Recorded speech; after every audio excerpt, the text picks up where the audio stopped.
नमस्कार, India news देख रहे हैं आप। आपके साथ मैं अभिषेक पांडे। बुलेटिन की शुरुआत बड़ी खबर से कर लेंगे। कर्नाटक हाईकोर्ट का केंद्र सरकार को नोटिस सामने आया है।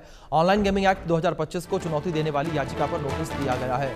ऑनलाइन मनी गेम्स पर रोक लगाने का प्रावधान करता है एक्ट। इससे जुड़े विज्ञापनों पर रोक लगाने का प्रावधान करता है act. Justice BM Shyam Prasad ने नोटिस जारी किया है। के आनंद और एक अन्य याचिका पर जारी किया गया है नोटिस।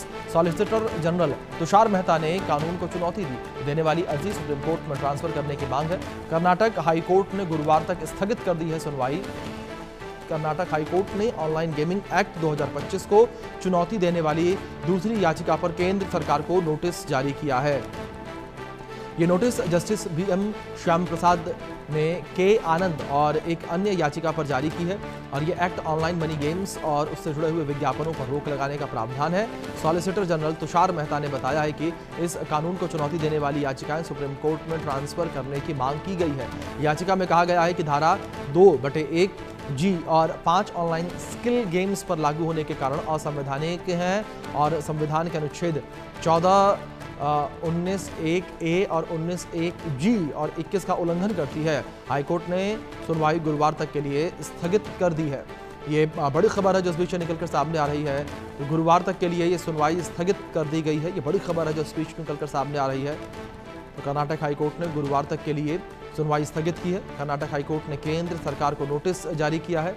तो ये बड़ी खबर जो इस बीच निकलकर सामने आ रही है। सॉलिसिटर जनरल तुषार मेहता ने कहा कि कानून को चुनौती देने वाली अर्जी सुप्रीम कोर्ट में ट्रांसफर करने की मांग है। ये बड़ी खबर जो इस बीच निकलकर सामने आ रही है। ऑनलाइन गेमिंग का मामला जो है लगातार चर्चा का विषय बना हुआ है। इस बीच हमारे स्पोर्ट्स एडिटर मनोज जोशी जी जुड़े हैं और हमारे साथ हमारे सहयोगी दिल्ली से संभव शर्मा जुड़े हैं। सबसे पहले संभव, मैं आपका रुख करूंगा और इन्फॉर्मेशन लेना चाहूंगा कि सुनवाई पूरी हुई है। सुनवाई के दौरान क्या कुछ कहा गया?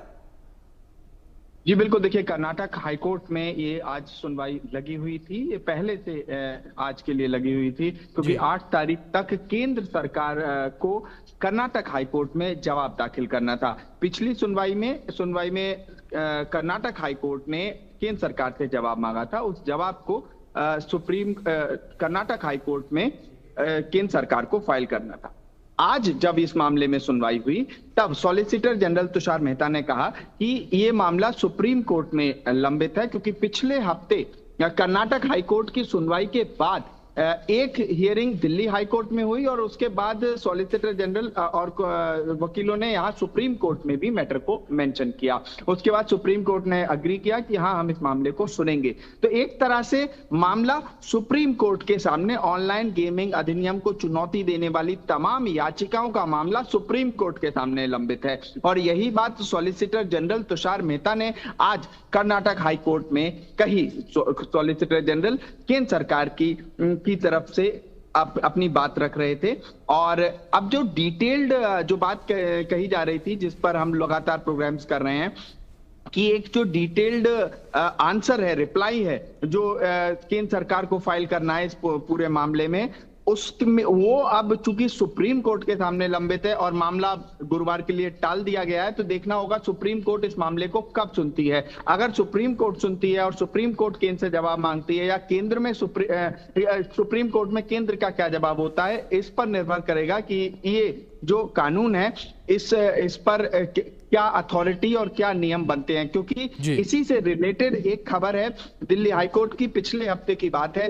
दिल्ली हाईकोर्ट में जब ये सुनवाई हुई, वहां पर भी सॉलिसिटर जनरल तुषार मेहता ने केंद्र सरकार की तरफ से ये कहा कि हम एक अथॉरिटी बनाएंगे और वो अथॉरिटी कई नियमों को लेके आएगी, कई नियम बनाए जाएंगे। उन रूल्स से, उन नियम से ये जो ऑनलाइन गेमिंग का पूरा जो प्लेटफॉर्म्स हैं, अलग अलग जो एप्स हैं, वो रेगुलेट किए जाएंगे। हालांकि जो ये पर्टिकुलर एक्ट है ऑनलाइन गेमिंग अधिनियम, इसे राष्ट्रपति की मंजूरी मिल गई है, लेकिन इसे अमल में आने में अभी समय है क्योंकि एक बार ये अमल में आएगा उसके बाद अथॉरिटी और नियम बनेंगे, ऐसा केंद्र सरकार ने दिल्ली हाईकोर्ट में कहा है। अब 3 जगह पर यह मामला, कर्नाटक हाईकोर्ट जो कि बृहस्पतिवार को सुनेगी, दिल्ली हाईकोर्ट जिसने केंद्र सरकार से पूछा था कि आप ऐसी अथॉरिटी या नियम कब लाएंगे, क्योंकि कई कंपनियां अलग अलग कोर्ट्स में जा रही हैं और कह रही हैं कि हमारे मौलिक अधिकारों का हनन है, आर्टिकल 14 का हवाला दे रही हैं, आर्टिकल 21 का हवाला देते हुए वो नजर आ रही हैं अलग अलग कोर्ट्स में। तो और इन सबको एक जगह क्लब करने के लिए ही शायद ये याचिका सुप्रीम कोर्ट में फाइल की गई है। अब सुप्रीम कोर्ट इस पर डिसाइड करेगा। बिल्कुल, संभव सुप्रीम कोर्ट क्या कुछ डिसाइड करेगा, उस पर सभी की निगाहें बनी रहेंगी। मनोज जी, मैं आपका रुख करूंगा। जिस तरीके से जहां सभी की निगाहें एक और तो सुप्रीम कोर्ट पर बनी हुई है, लेकिन मनोज जी, जिस तरीके से ये अब कानून बनता नजर आ रहा है, तो जाहिर तौर पर कोई भी इसका उल्लंघन करेगा तो वो जो भारतीय कानून है उसका उल्लंघन करता हुआ नजर आएगा। जी हाँ, बिल्कुल। अभी जैसे कि संभव ने बताया कि तमाम अलग अलग याचिकाएं अलग अलग फैंटेसी कंपनियों द्वारा जो है अलग अलग हाई कोर्ट में दायर की गई हैं। दिल्ली हो, चाहे वो कर्नाटक हो या फिर मध्य प्रदेश हो, यहाँ पर ये जो याचिकाएं दायर की गई हैं, तो केंद्र सरकार का जो कुल मिलाकर रुख यही है कि ये सब अलग अलग फैसले आने की बजाय अगर ये निश्चित एक मुश्त एक जगह पर उसका सुप्रीम कोर्ट इसकी सुनवाई करे और इस बारे में अंतिम फैसला आए तो उसका मजा कुछ और होगा। लेकिन फैंटेसी कंपनियां जितनी भी हैं, आज जो कुछ उनसे बातचीत हुई, उनके नुमाइंदों से बात हुई, वो बड़े निराश लग रहे थे केंद्र सरकार के इस रुख के बाद। और स्वाभाविक भी है क्योंकि वो बड़ी उम्मीदें पाले हुए हैं। उनका तो बहुत साफ तौर पर कहना है कि इतनी सारे रोजगार छिन रहे हैं। अगर आप MPL नामक कंपनी देखें जिसमें विराट कोहली जो है उनके ब्रांड एम्बेसडर हुआ करते थे, वो कंपनी जो है 60% लोगों का रोजगार जो है वहां से जा चुका है। और एक जो माइसो 11 सर्कल है उसमें भी 30% लोगों का रोजगार जा चुका है।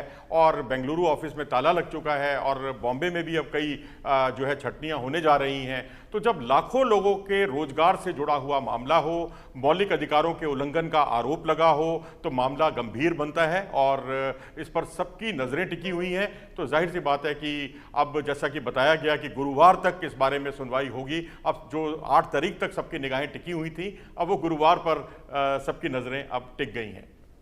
बिल्कुल मनोज जी, सभी की निगाहें गुरुवार पर टिकी हुई नजर आ रही हैं। लेकिन संभव दूसरी ओर अगर बात याचिकाओं को लेकर करें तो कई जो गेमिंग कंपनियां थी उनके द्वारा भी याचिकाएं दायर की गई थी और जिस तरीके से